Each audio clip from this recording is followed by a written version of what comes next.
Kami nggak nampak sedikit pun apa yang sebenarnya Bapak kerjakan selama jadi menteri.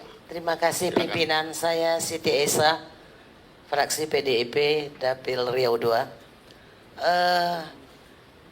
Ketika Bapak dipilih sebagai Menteri HAM, sebenarnya saya pribadi punya harapan besar karena Bapak adalah pemerhati HAM dan bergerak di sana.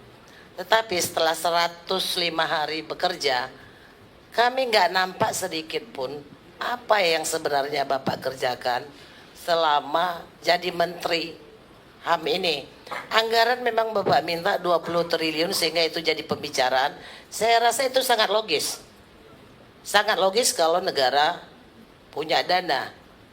Dan Bapak bekerja, malah saya rasa 20 triliun itu sangat kurang untuk melaksanakan rehabilitasi ataupun pemulihan terhadap HAM itu sendiri atau untuk menindaklanjuti pelanggaran HAM ke depan.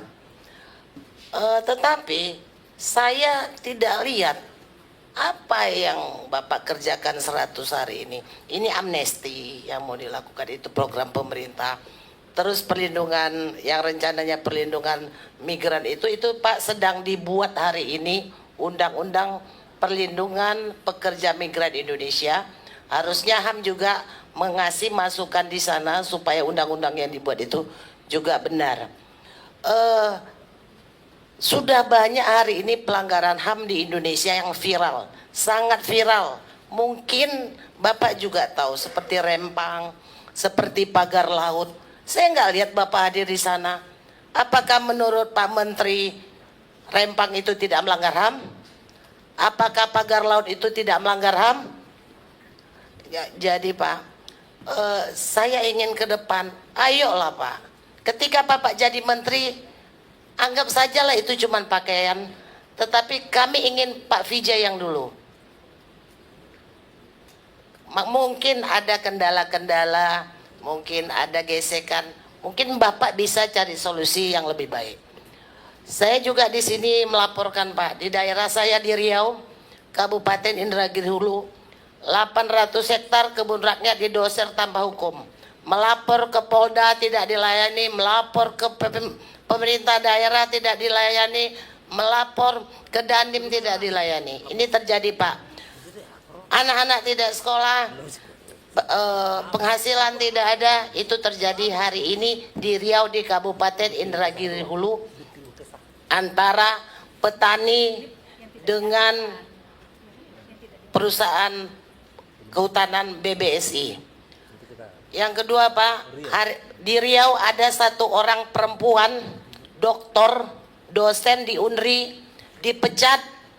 Dia tidak tahu apa-apa karena kebetulan institusi di sana dosen-dosen memplagiat hasil seminar atau disertasi.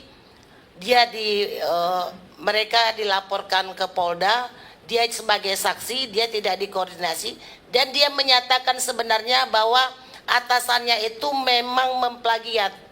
Akhirnya dia dikucilkan, tidak dikasih mata kuliah, dan tidak tahu hari ini dia dipecat Pak. Anaknya nggak bisa sekolah, listrik nggak dibayar, dan dia doktor Pak. Ada satu lagi Pak, ada satu desa, ketika PT masuk desa ini udah berpuluh-puluh tahun lewat di sana, PT ada, sekarang ditutup jalan Pak.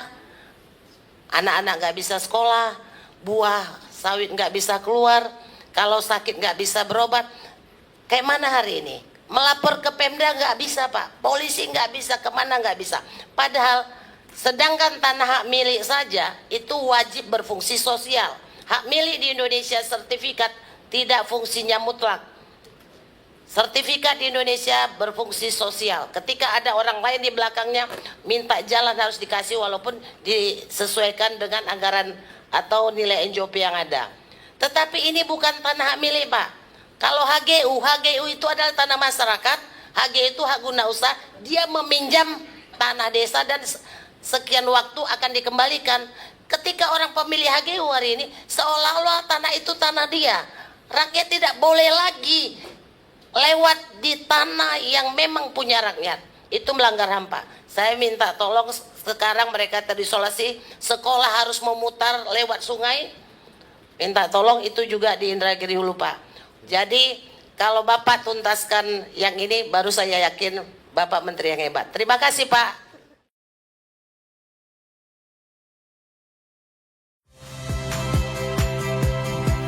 Saya Cynthia Rompas.